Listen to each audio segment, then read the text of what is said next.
Good morning. Peter Gertz here. I'm a psychiatrist, and I'm going to talk about what it's like to be a psychiatrist on a locked ward. It's not something that I ever really liked in principle as far as locking patients up against their will, taking away their civil liberties. So it's a problem in that sense, always was a problem for me in that sense. On the other hand, if someone is suicidal, homicidal, walking around outside naked, if their behavior is not at all tolerated in society, I don't really have another alternative as far as what to do other than locking them up. So it is a problem, kind of a not only a philosophical problem, but ethical problem. But again, on a pragmatic level, I don't really have a great alternative. So that's one aspect. So working on a locked ward, the vast majority of patients are there involuntarily. So they absolutely do not want to be there. And probably the most encountered question for a psychiatrist on a locked ward like that is, when can I be discharged? When can I leave? Unfortunately. So that's a sad aspect also. And of course, you don't necessarily feel that, how should one say, the attitude of patients towards you as far as working with you is not always the best. I remember one morning when I was working on a combined medical psychiatric ward, I walked into the ward and I was greeted by a patient throwing feces at me. She didn't hit me. She was HIV positive on top of it. But she didn't hit me. So again, there's unfortunately a certain adversarial relationship is built into that situation. And that expresses itself also in the fact that in the hospital where I worked, it was a big city hospital, they actually had a court inside the hospital. So every Tuesday there were court hearings on the 19th floor in the court in the hospital.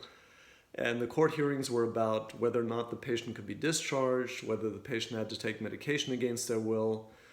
And by nature then, you have, in that respect, for the court hearing, you have an adversarial relationship with the patient, which is a real problem because then you have to go back to the ward and try and work with the patient on them getting to a point where they can do well and, so to speak, function in society. So it's a tricky situation. It's adversarial in court, adversarial to an extent, of course, because you're locking them up. But also you have to have some collaboration.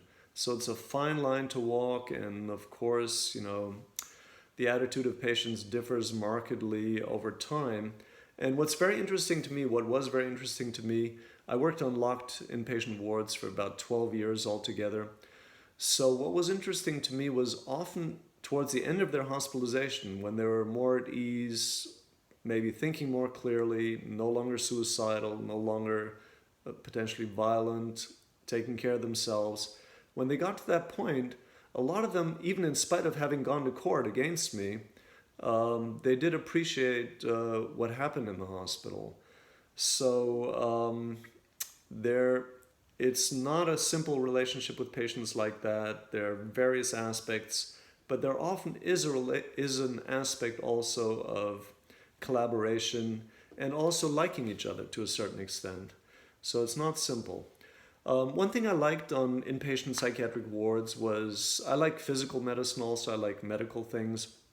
So you're also, as a doctor on an inpatient psychiatric ward, you're also responsible for the medical illnesses and medical issues of patients. And in that city hospital, the population was a lot of homeless people, a lot of people who didn't take care of themselves well, couldn't take care of themselves well for whatever reason, mental illness, financial, social. So they had a lot of medical issues, like I remember one lady who had open wounds on her skin of her shins and there were maggots in there. So I enjoyed being responsible for the physical part also. You need to check the lab work, EKG, chest x-ray, etc., examine the patients. And the other side of that coin, of course, is they can have serious medical problems also while they're on the ward, which you as a psychiatrist are not really equipped to handle. They can have a seizure, for instance, which happened. They can start coughing up blood. That happened also. When I was a resident a few years ahead of me had actually had to give birth. I mean, had to actually deliver the baby of a pregnant lady who gave birth on the psychiatric ward. So you never know what's going to happen. And in that context, if things go wrong, if there are acute medical problems and things go wrong, people can die. For instance, that gentleman who started coughing up blood, he ended up being transferred to a medical ward, of course, but then the next day he was found dead with a needle in his arm. So somehow he got heroin in the hospital and ended up dead, not from coughing up blood, but from the heroin apparently. So, all kinds of things can happen. And in a way it's interesting, of course, it can be also traumatic for the doctor, for the staff. So danger is an issue like I kind of touched on. A lot of patients are dangerous to other patients, dangerous to staff. They have a hard time controlling their emotions, getting very frequently to the point of being almost violent or actually violent. And one thing that was a little difficult, or quite difficult in that hospital, was when there was a violent situation, it would take a long time for a certain amount of staff to arrive because they came from other floors in the hospital. So often, what ended up actually happening often, and that's again a very kind human side, is that a lot of the time other patients risk their own safety by breaking up fights between patients, by stopping another patient from assaulting a staff member.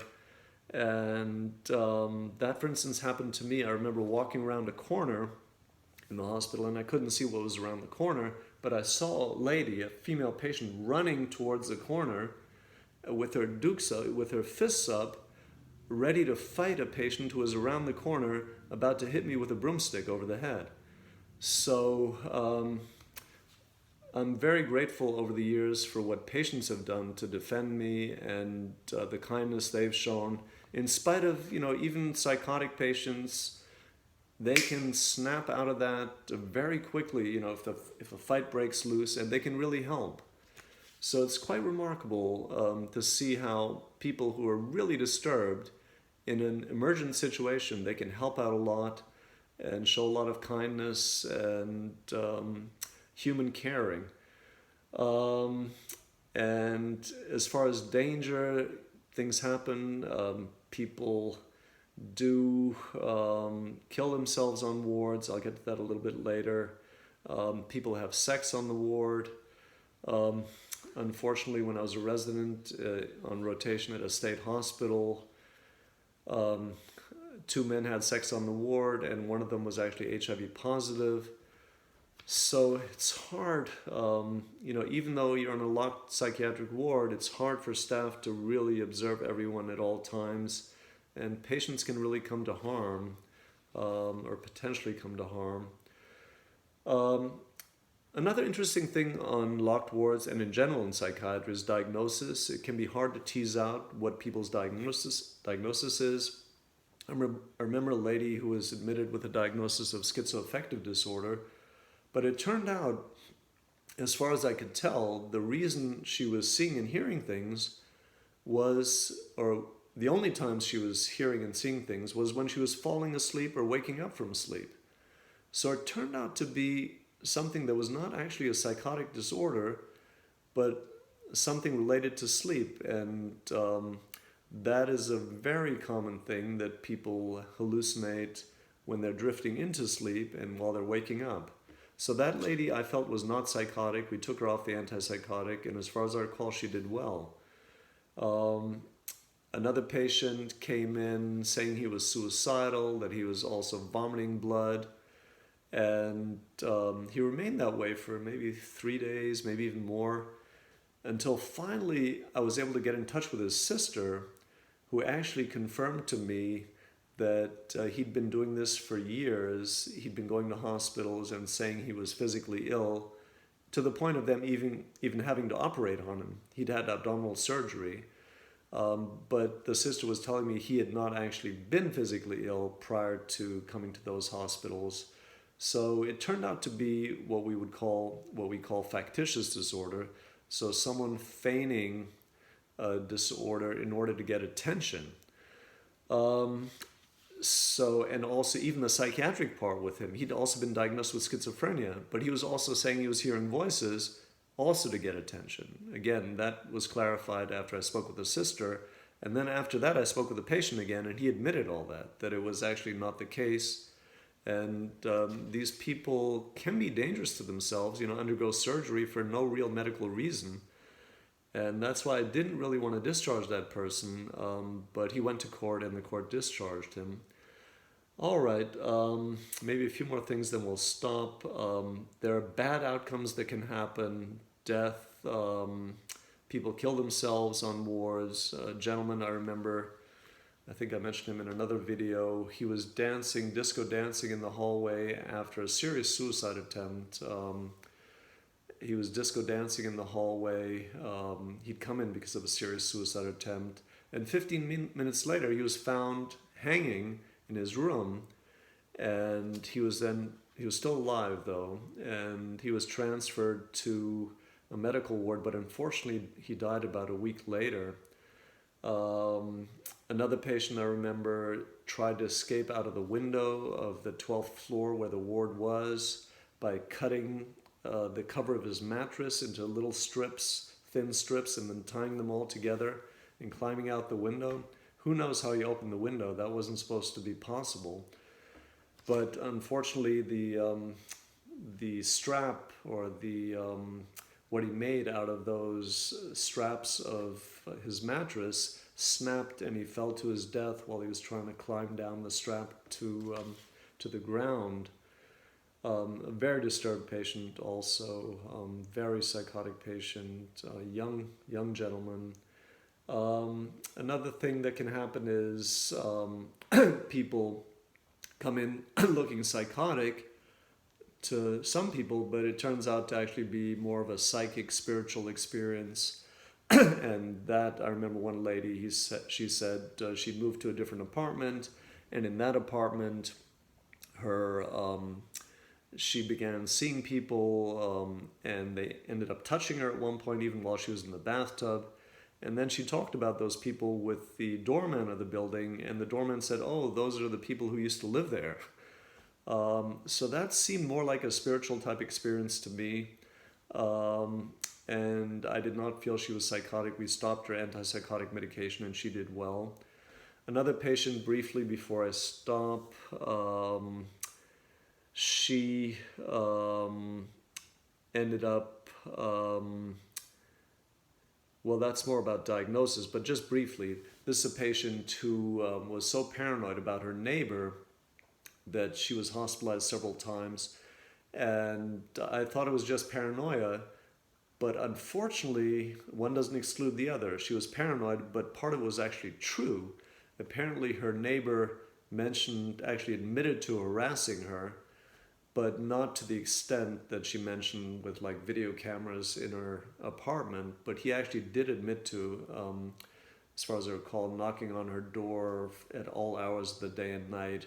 So that he admitted to, but he did not admit to actually putting cameras in her apartment, which was probably paranoid. So that was a combination of someone who was paranoid, but also telling the truth in that she was really being harassed. So one doesn't exclude the other. Briefly, last example of a patient, and I guess I can talk about this whole topic of inpatient locked wards in another video again. Last patient I want to talk about was a patient who seemed to, in retrospect, have been malingering to get into the hospital. And then unfortunately, he did not have a good experience in the hospital. He got into a fight with another patient. His jaw was broken. On another occasion, another patient urinated on him while in the hospital, and he got up out of the bed and then slipped in the urine, fell on the ground. So, um, I guess I'll talk more in another video about different issues on inpatient locked wards. Thank you.